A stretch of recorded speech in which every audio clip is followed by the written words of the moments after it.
Hey there, everybody.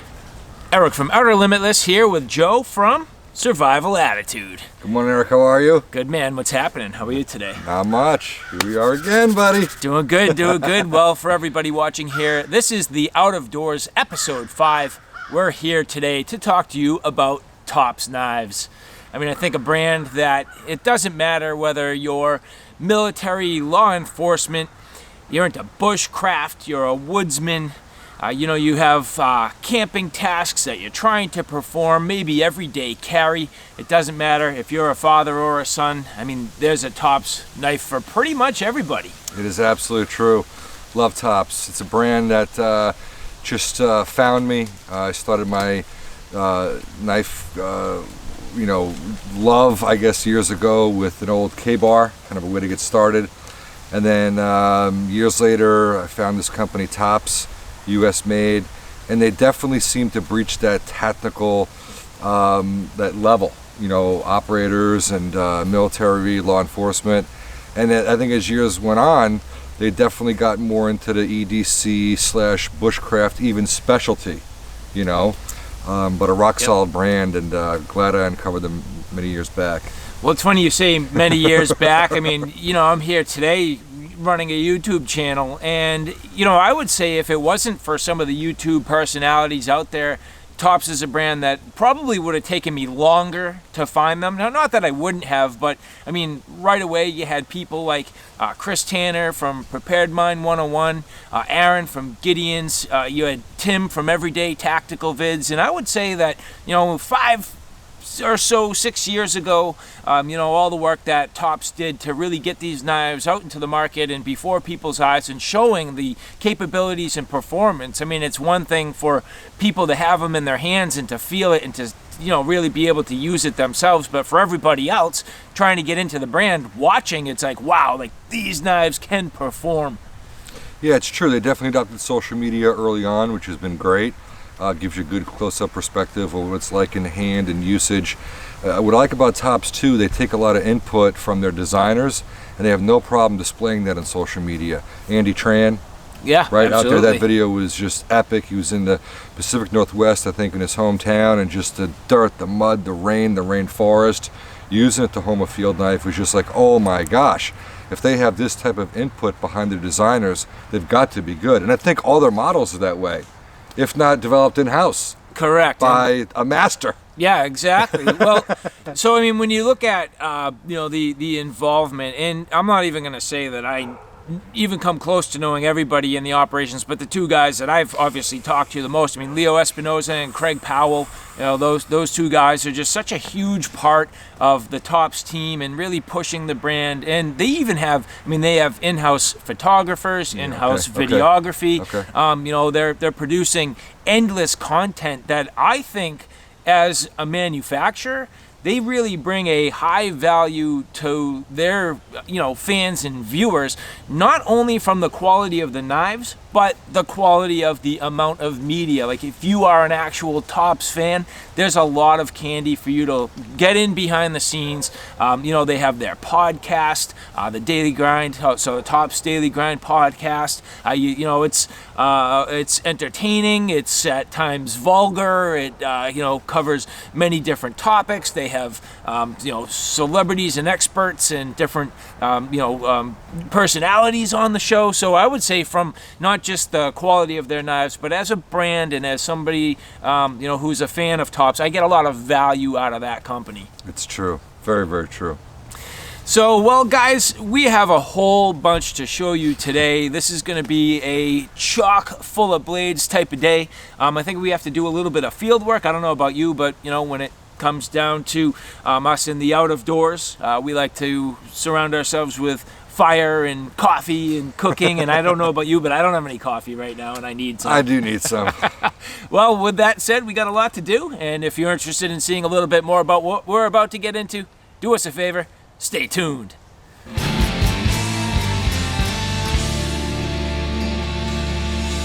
All right, so Joe here in the Out of Doors, episode 5, talking about Tops knives. Well, okay, and not to start this with a total controversy, but to me, Tops is, as a brand, one that I've always said has one of the best overall fit and finish for a production company. Now, I can't even say a full production company. Granted, there are production aspects, but I would say rather they're more mid-tech. If you go and you take a look at their manufacturing process, a lot of handwork, from their grinds to their final fitting of their handles and the way that they sculpt them. And I mean, they're a brand that just has so much handwork into each one of their knives. I mean, I don't think you can call them a production company. I'd say they're more mid-tech in my opinion. Yeah, I would say mid-tech, semi-production. You know, one thing I like about Tops Knives, they make their sheaths in-house, they get their leather. They're you know, famous for their kydex work. Their kydex is just always that stout click, you know, nice finished edges on the kydex. You know, and you look at their Instagram, even some of their recent posts, if you look at see their knives laid out, you could see screw bins, you could see sandpaper, grinding stones, oil, workstations. That tells you right there that they're employing master bladesmiths, artisans, and take it to the next level to do their kydex work in-house, to do their leather work in-house. And one of the things, you know, like some other brands, you get a Tops knife, you know, consistency across the board, very important, and all the components you're going to get, whether it's their fire steel, you know, their leather, it's just going to fit that blade perfectly. Yeah, and very true. So even with all these great things, and I started this segment by saying controversy, right? That doesn't sound very controversial. It's peaceful. I think most people would agree, right? It's peaceful in Idaho. Well, the controversy for me comes in my love-hate relationship with Tops handles. Yeah. I hate to bring it up because I love so much about them, but I have a love-hate relationship with Tops handles. Some of them, they speak to me. A lot of them honestly don't. And I'm going to start really by saying, to each their own, and everybody different strokes for different folks, right? But let's bring up some examples. I want to talk about some Tops handles. All right, so Tops handles. No matter which one you get, you're still going to get the same fit and finish. Yep. Okay, so I'm not talking about the quality of the craftsmanship, but there is functional design elements that personally for me just don't work. So here, this is the Steel Eagle. This one here is the 111A. You can see a lot of field time now. I bought this used. Some of this is my field time. Some of it is from others. But the reason why this particular knife does not necessarily gravitate to me is because of the shape of this handle.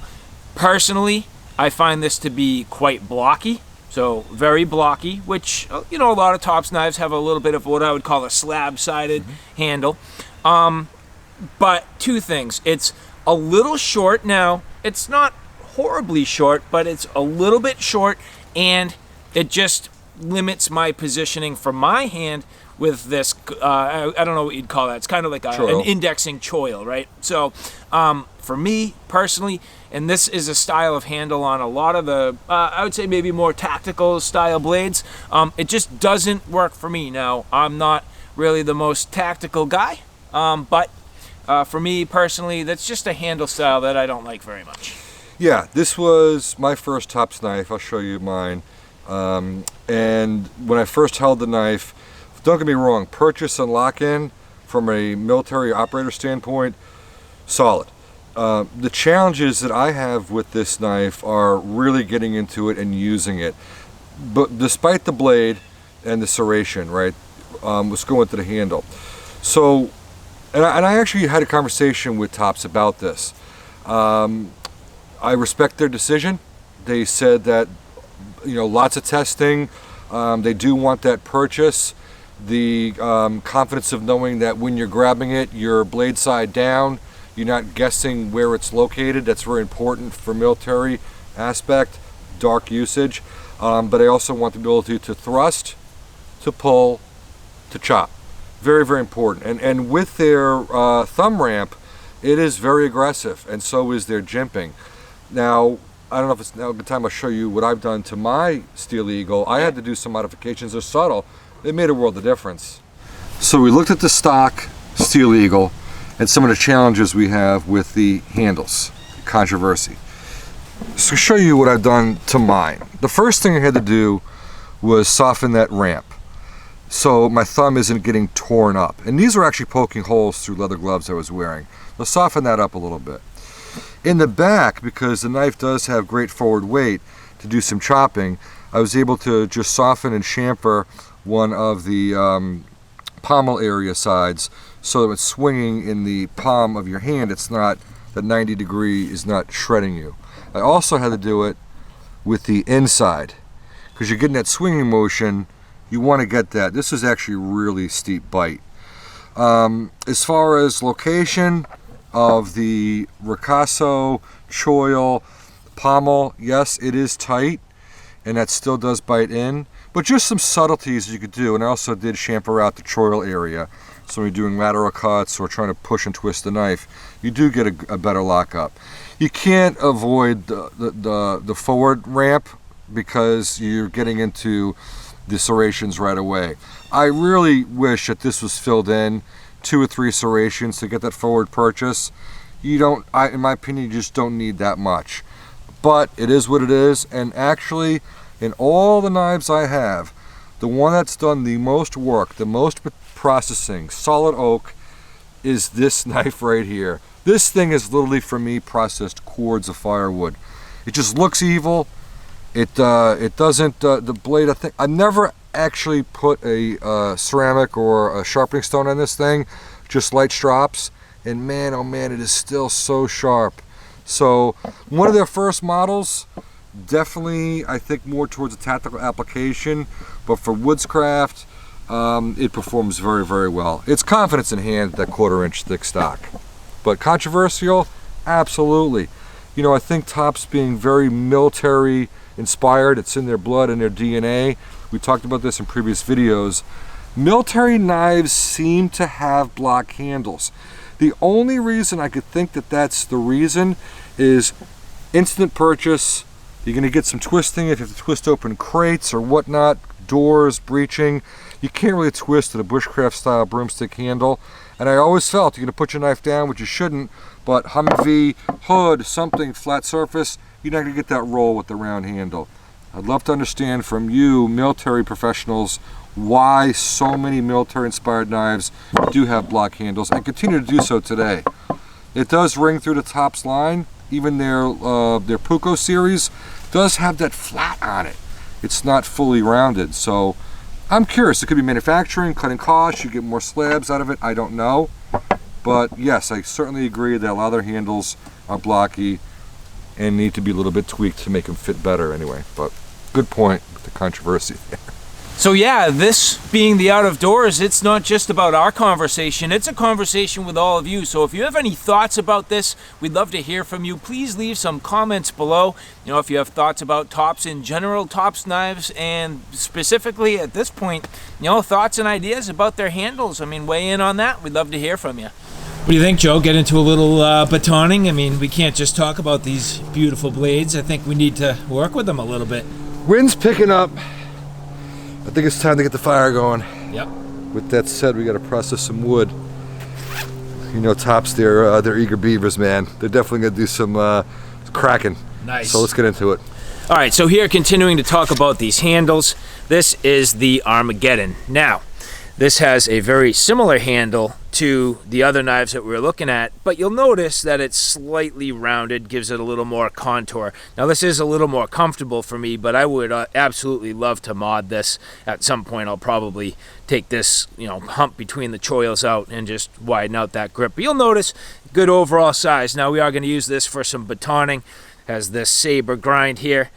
Kind of goes into a full flat in the front, which is interesting. So very interesting design. And so at this point, let's get this thing going. Do some splitting. And the nice thing about a knife of this size, you got plenty of span, good leverage, and incredible cracking. I mean, these knives do just such a great job splitting. That is the joy. And especially, again, just having, I mean, you can hear that crack right away. Does a nice job splitting the wood. And that is the benefit you get from a saber ground knife. And as I said, especially with all that leverage, it's going to just blow this apart. So This is going to help us get down to some dry wood here, a little bit of moisture out here, but obviously batoning down and through and getting down into this dry wood, getting it down to size, and without a whole bunch of effort. I mean, very, very minimal effort. Want to give this a go? Give it a shot, Joe. Yeah, I tell you, first thing, without that jimping on the handle side and below, yeah, it feels really, really nice. Oh, wow. Yeah, that feels really good. Jeez. Enough said. That's unbelievable. Look at that. Follows it right down. Beautiful.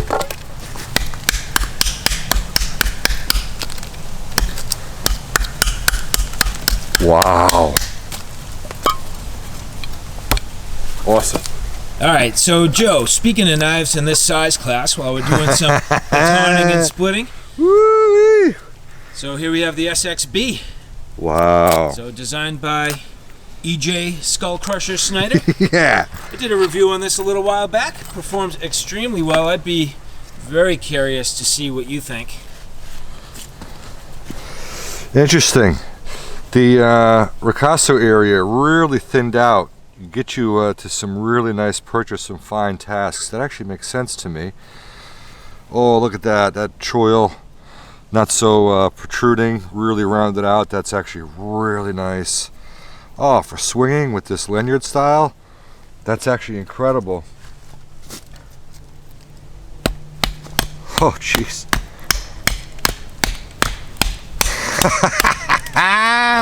Wow.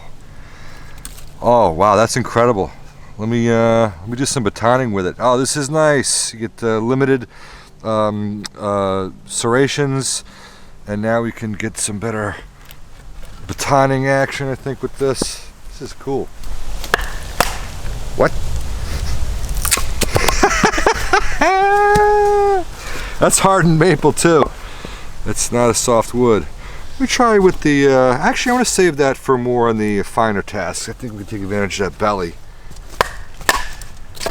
Oh my goodness. Wow. Wow, that's a really cool knife. Looks great, feels great. Rocky Mountain tread is perfectly softened.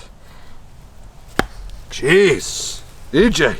So, all right, Joe, I mean, you've only had this SXB in your hands for literally like 2 minutes, but I mean, initial impressions, you know, for me, it was a knife that I have to be completely honest at first. I was like, I don't know if it's for me. After using it, I am absolutely in love with it. Just curious about your initial impressions. So, you know, it goes off the foundation of the Tom Brown tracker, okay? With I think some significant changes that EJ has done based on, you know, field testing and, you know, naked and afraid and all that. You know what?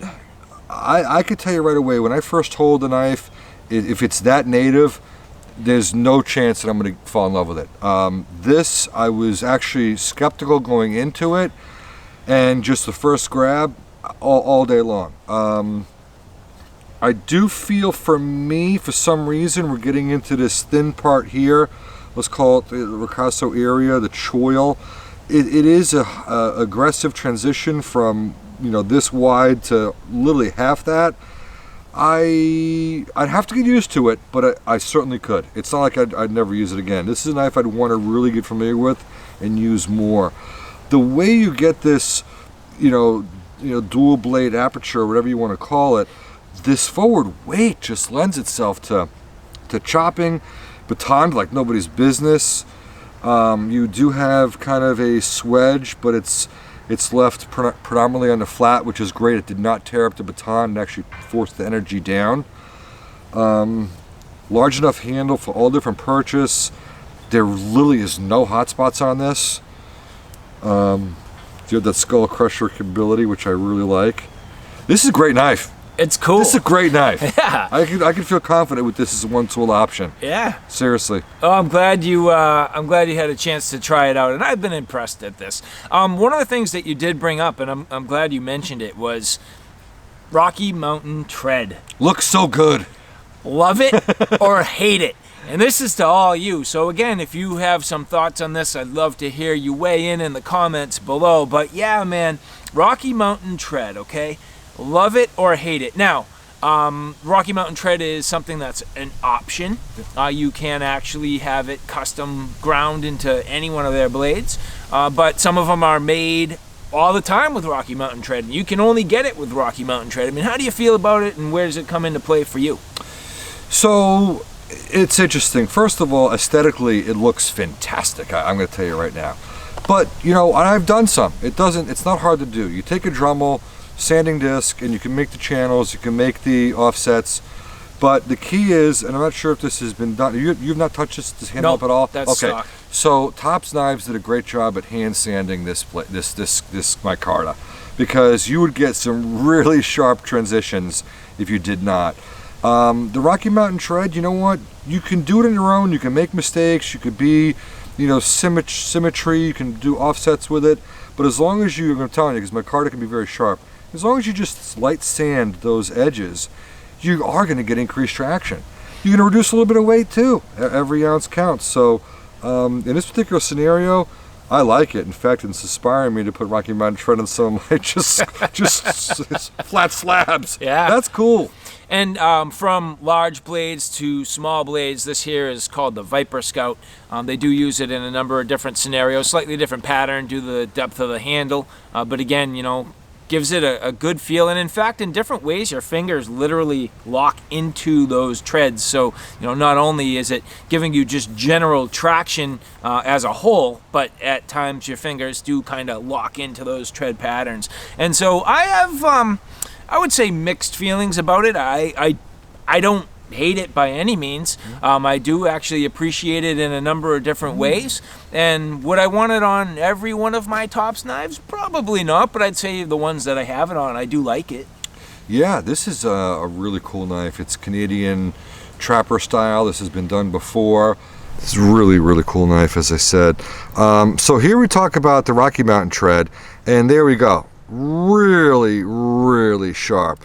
This has been sanded here, no question.